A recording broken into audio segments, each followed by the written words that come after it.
This shit way too formal, y'all know. Stacy Dash, most of these guns ain't got a clue. All of these hoes I made off records I produce. Hello everyone, this is AD, mechanic specialist at the Twisted Gearheads location down in Italy, Texas.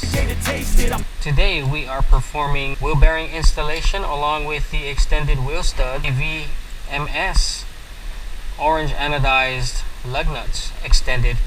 So the whole purpose of having extended lug studs is it holds the torque. That way you don't break your lug nuts when you're doing a burnout or just dogging your car in general. These studs allow you to have a lot more threads, so it just adheres the tire to your spindle a lot more stronger, less likely to break a stud. There's a lot more threads in. Alrighty, what do we notice? Diagnostic. What do you notice? That's a bad wheel bearing. Oh wow. Alrighty everybody, first things first, we're gonna go ahead and break the axle nut with our trusty Milwaukee half drive fuel edition. 32 millimeter on the axle socket. And on the control arm, I already took the bolt out here. I want to show you guys a trick. Instead of normally, how do you break this upper ball joint from this spindle? I always hit it right there on the actual spindle. Oh, look at that. Look at that. Break this caliper off with a 17 millimeter. I never took this caliper off before. Never did the brakes. What in God's world is going on here? So as you can tell, guys, this is the first red flag we see of the job. If these washers wasn't here, they lost the bolt, and they put washers. You stack washers up so that way you can get the same distance in thread. What happens is if it's too long, it's going to start rubbing the rotor. So that's what they did there. I don't knock them for it because I've did it before on my own vehicles, of course.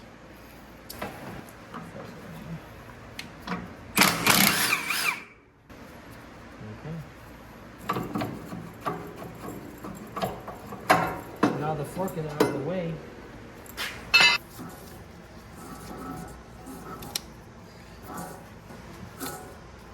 That is not good whatsoever. Look at the bearing. So this car is a 2000. We are in 2025, so this is 25-year-old. Yes, sir. Okay. Are you guys ready?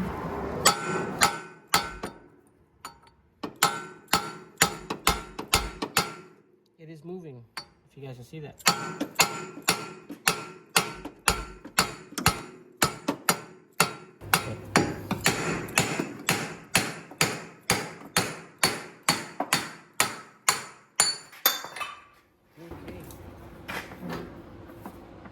Oh my God, what is going on? Why is this loose? That shouldn't make noise. Oh my God. So that noise you guys are hearing is the upper control arm bolts. The previous owner that I bought the car from, she had took it to a mechanic to replace the passenger axle lower ball joint and upper control arm. Well, apparently he left the bolts to the upper control arm loose. So we're gonna go ahead and fix that issue. Not a big deal. This snap ring here needs to come off. See that snap ring here is the black one, not that one, not this. That's wallowed out because the bearing is bad. Let's find out. So the objective is to grab the snap ring. Oh, I'm telling you. Oh, I feel it. OMG, y'all. OMG. Make sure you get it right. That snap ring has a lot of tension on it, and you do not want to get hit in the face with a snap ring. You're gonna call your mama, your mommy, or your daddy, and you're gonna tell them that I got hit in the face with a snap ring. All right, so as we push, we need to open it up with a flathead. So as we squeeze, the snap ring is gonna move, and then you can see that there. You like it? Okay. We are going to walk this snap ring out. Very slowly. Very ever slowly. I'm gonna push it.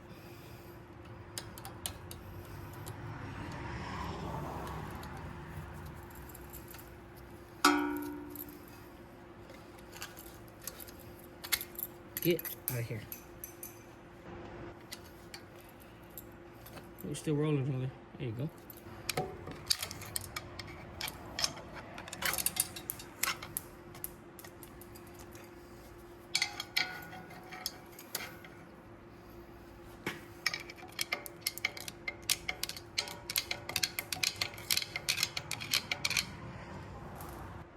If you clean as you go, your area will be, your work area will stay clean. Come back here. If you clean as you go, hey! What's over there? Is that a bearing?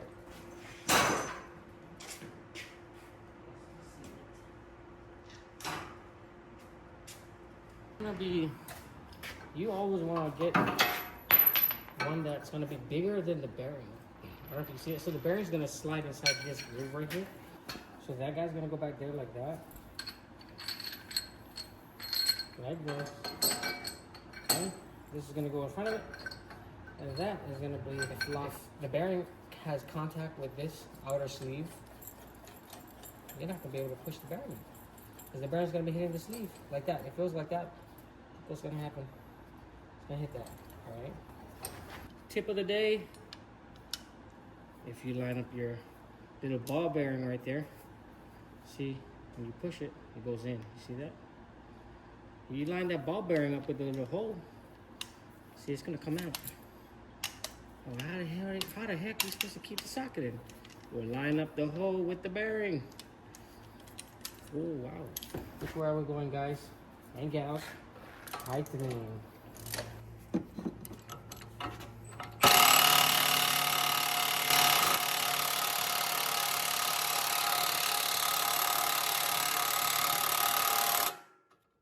It's almost out. You see that inside the bearing?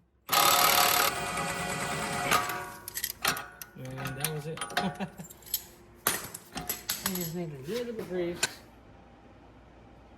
Put it inside the spindle. I promise you that the bearing is gonna go in very easy now. Yeah. It's gonna sit on the back of it like that. Okay. You take your bolt, put your bolt in. Okay. I like to use the old bearing. The reason why is when this bearing sits inside the spindle, you got to remember we took out the snap ring. So that bearing is going to be pressed inside the spindle, and you have to find that groove so the snap ring can snap in place. So if you use the identical old wheel bearing without the bearings, this is like the outer casing, it literally will let you slide that in there. It'll let you slide the bearing inside of the spindle and allow this to go just a little inside so you can seat the bearing all the way in. That makes sense to you guys? You take the old one, snap it up. You want to be same diameter all the way around so that old bearing can slide inside the spindle with it. I feel pretty good right there.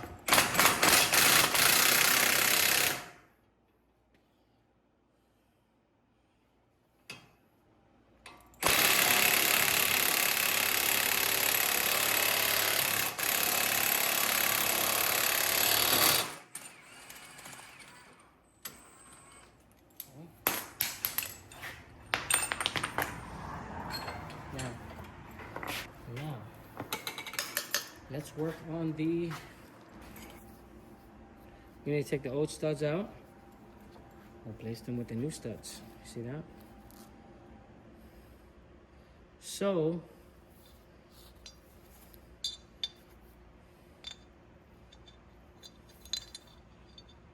same size, it's just longer. Do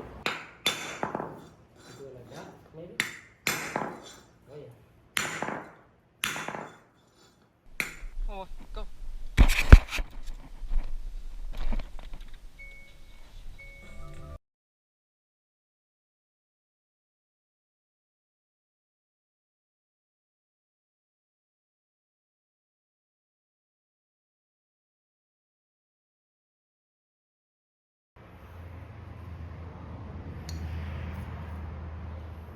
Hey. What in the world? I don't like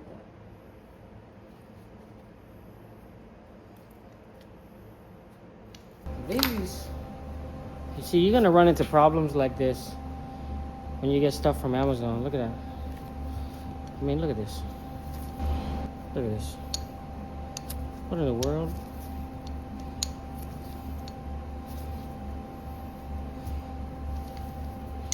I mean, what? That's okay. Don't stress. Don't panic. So what I'm gonna do is I'm gonna put these guys on first, like that. That way I know it's centered and straight. Okay? It's straight.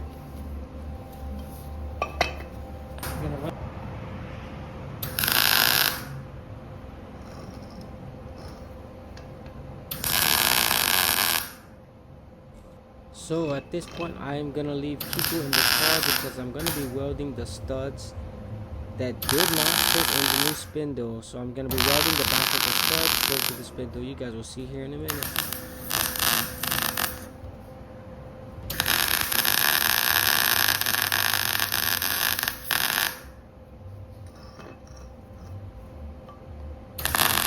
So what I did was I had to weld, as you can see right there.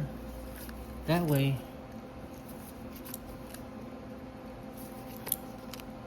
it doesn't come out.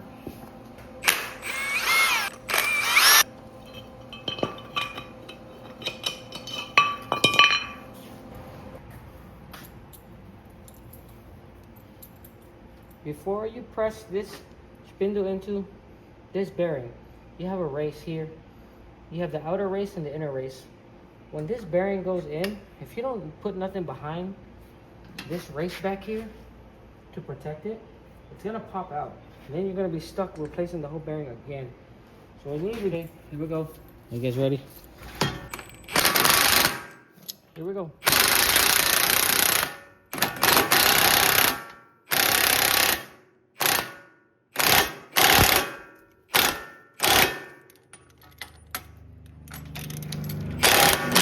Now it's just simply reversing the steps. Axle goes in first. Okay, the back of the horseshoe has a groove right here. The inside of it. And then in the back of the strut, there's a little groove right there. See that little groove? That lines up. It'll actually go in. Yeah, see that? See how it went in there? Your 14 is first. Lock your 14 down first.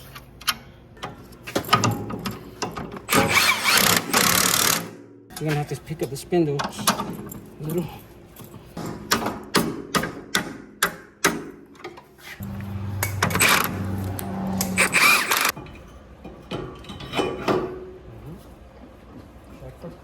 Check for any rubbing.